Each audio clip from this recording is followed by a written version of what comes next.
Hey, welcome back, ball fans. We're going to continue today previewing the spring practice coming up, Bob. Yeah. We're going to jump into the DBs. We've lost Will Brooks and a couple of other guys, so we've got to get a little bit of replacement. We got a lot of guys back, though. Right. Um, well, let's start off at the corner position, Tim. Ending the season, we thought we was pretty well locked there, and probably one of our most talented spots. Um, the news coming out here a few weeks ago was Jamon McCoy with a torn ACL, uh, but they are projecting him back for the season and thinks he will be ready for game one. Now that puts him out. That's spring practice, obviously. And will he be ready for fall practice? We'll see. That's a little bit of a question mark now. That's going to be the person that's filling in that spot. Probably Jalen McMurray, second year guy, transferred here from Rutgers, I believe, uh, is probably the guy who's filling that spot in the meantime. And I think they feel okay with McMurray at this stage in his career. What do Yeah, you think? I agree with that. He's got the inside track to start uh, until Jamon McCoy comes back. Right. Um, Big opportunity, though, for spring for Caleb Beasley and Marcus Gorey, though. Yeah. But they're going to have to do something to take over from McMurray. McMurray's a good, I believe, a solid technician back there. Right. Um, the question is, does Beasley and Gorey have a higher upside, and can they go from potential to production? Yeah, I think they really like Beasley. I really think he's the next guy up at this point. But and Gorey, I think he's a guy who, and this is our secondary. You're going to hear us a lot on our secondary. We have a lot of guys who can kind of play corner, can kind of play nickel, can kind of play safety. I mean, we kind of have a lot of guys of that. They recruit to that right there. Yeah. Interchangeability in between the positions. Um, Gorey's kind of listed as a corner right now. Is he a nickel guy? Does he eventually end up a safety? But this is his second year. It's time. You always on that second year. You need to hear noise for these guys. yeah, they don't have to take a spot, but they do need to be flashing. So. Yeah, if they're not, then you start worrying about. There's not very often a third year guy tends that's not made any noise. They just tend to not be very good football players. Well, Role model. I mean, role player kind of guys, but not usually are they guys yeah, who's going to be. I would agree with you usually, Yeah. but there's plenty of instances, including Will Brooks of last year. Right. Not only he did the double thing of being a walk on and someone that hadn't done a whole lot up to that point, It happens. and had a solid year. And if it's going to happen, it's with this coaching staff. It would be DP. That's one of them positions. Uh, so hopefully Gorey can make a move, and Beasley, those two guys, we need to hear some buzz. I'll be honest about it. Beasley's one of my players I circle on the team as a guy who can make a big jump. Yeah. And that's any position on the whole team. Right. I'm a big Caleb Beasley fan. I think he's going to be a tremendous corner for us down the road. Um, but one good thing about it, yeah, we got a little competition there to see who could back up McCoy. But Yeah. we're that solid on that other side across from McCoy. Yeah, Ricky Gibson. I mean, honestly, uh, I was hoping to come into this spring practice talking about is this the best tandem of corners we've had, and as long as I've been watching this thing, because it could very well be. McCoy and Gibson gives you a fantastic one-two punch, and if McCoy comes back healthy and uh, doesn't miss a beat, then we're rock solid at corner. Yeah, Ricky Gibson, one of the better athletes on this team. Yes. And last year turned, like I said a moment ago, turned potential into production. Yeah. A lot of times you didn't hear a lot about Ricky Gibson, and man, that is kind of like an offensive lineman, how you tell if they're doing good. If you're not hearing their name called.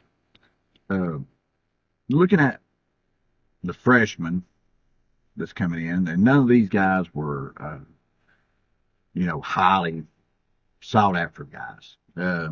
Now, hopefully, Banks and Martinez has evaled these guys very well, but Mm-hmm. Trey Poteet's probably a corner.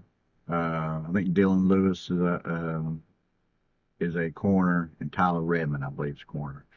Uh, I think that's the corners we have coming in. Could play nickel some there too. I believe on a couple of these guys. Uh, I don't really expect these guys to come in and compete for a two deep spot, but we'll see on that. That's possible. But I think I think every one of them's in. It's surprises happen. I mean, Yeah, it does. Hopefully, you do hear some buzz about those guys because we need some. After this year, there's a decent chance McCoy goes pro and Gibson could too. So let's switch over to the safety spot here. yeah, which we lost Will Brooks, the aforementioned Will Brooks. Right. Turntime returns. Right. We've had that other position for a good portion of the year. Yeah. But I could see some battling there, not just for the position of Will Brooks. I don't think Turntime necessarily is locked in. Yeah, I agree. I don't think he's locked in. He will probably end up with a starting spot, but he could get beat out. He was less than spectacular last year, I feel like. Now, the guys that's going to be pushing him and then pushing for that other spot, Jacoby Thomas, the transfer from MTSU, came in last year. Hard hitting. Showed flashes. I think they really like him, or I liked him probably more than they did, I think. You may have. I think he was a little step slow and a little out of position sometimes, but when he got there, he brought the wood. Right. A guy who might be the young kid that makes the jump, another guy that brings the wood, Idris Farouk. Yes, I think they really thought they got a steal with him when they got him. Talent wise, he's up there.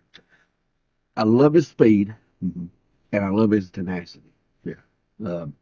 He's going to knock your head off, and he looks like a bullet coming across there. Right. The question is, where is he mentally? Right. Yeah.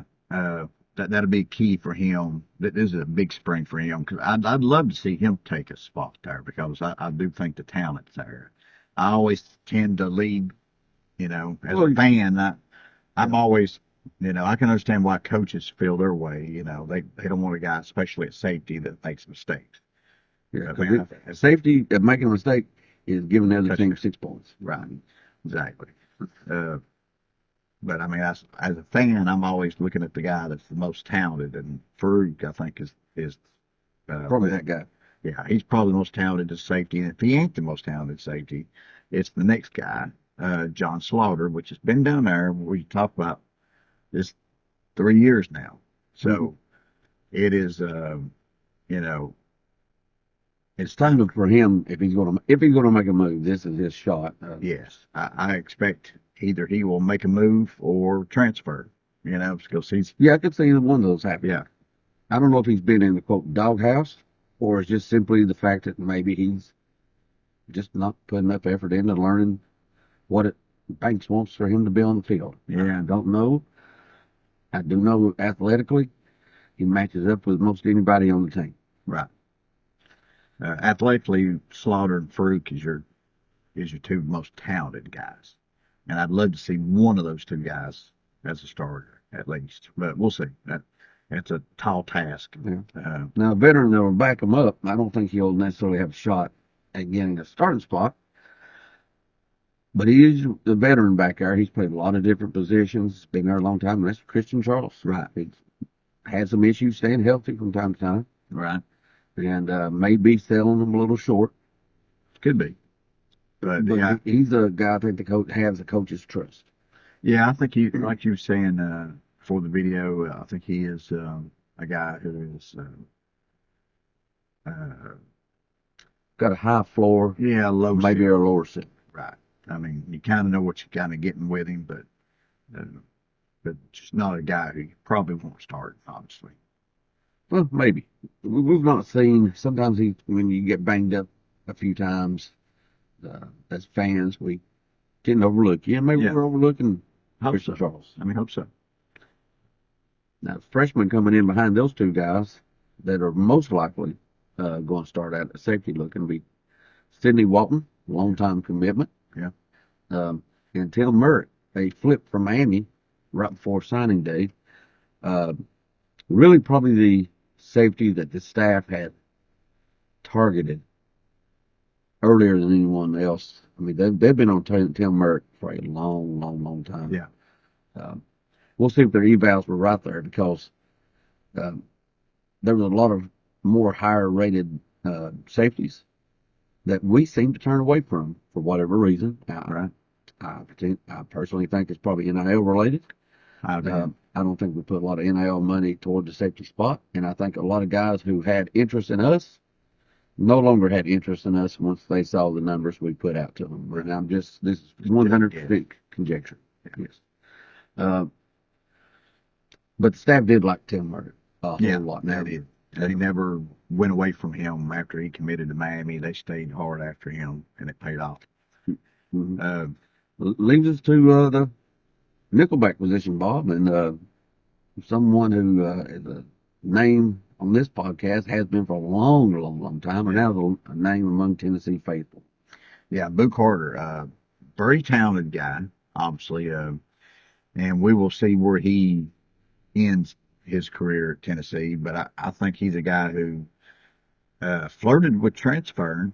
I think he wanted to play a little bit of offense, and I think the staff told him he could, and so expect to see him a little bit, probably on at the slot position a little bit, but really look forward to see him maturing as a second year guy. I could see, you always talk about the guy who can make a big jump. Boo Carter could be a guy who makes a big jump. Well, he could.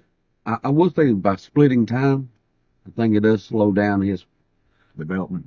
at that nickel position. Right. But it doesn't halt it. Yeah. He will be getting better.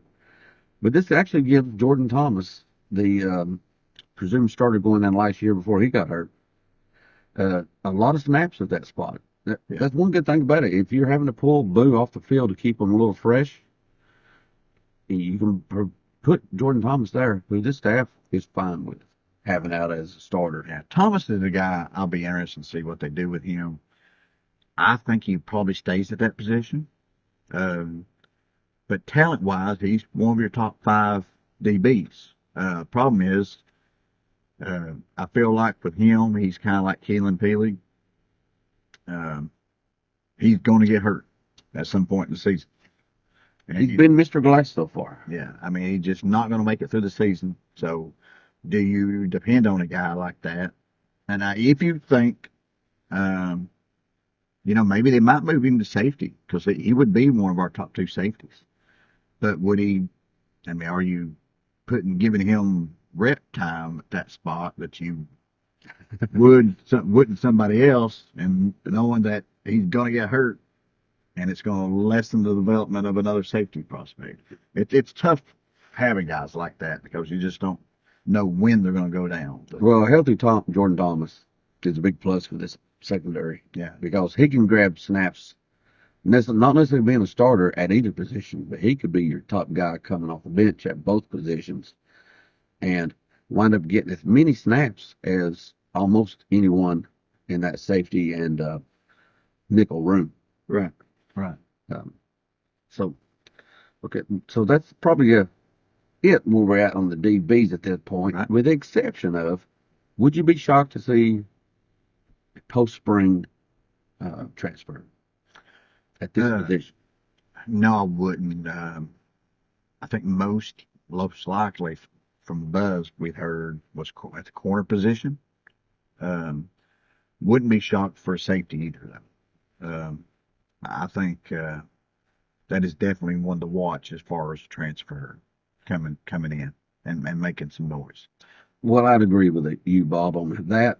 I think that's really one of the spots on the team, most likely, that the staff's still looking at. Yeah. There was some Twitter buzz out there at one point that we was looking at a lot of corners. Well, we did once McCoy got hurt. They really looked at a lot of corners. Yeah. And before that, though, there was a lot of conjecture on if they could find the right safety. Yeah. So Yeah. this group right here may not be the final group we see come fall. Right. I agree. So, guys, thanks for joining us today on this right here. If you enjoyed it, please give us a like. If you're new here, haven't been a subscriber yet, please do so. It doesn't cost you anything. It helps us out tremendously. We really appreciate it. And we'll see you next time, previewing another position on the Tennessee VOLS 2025 team.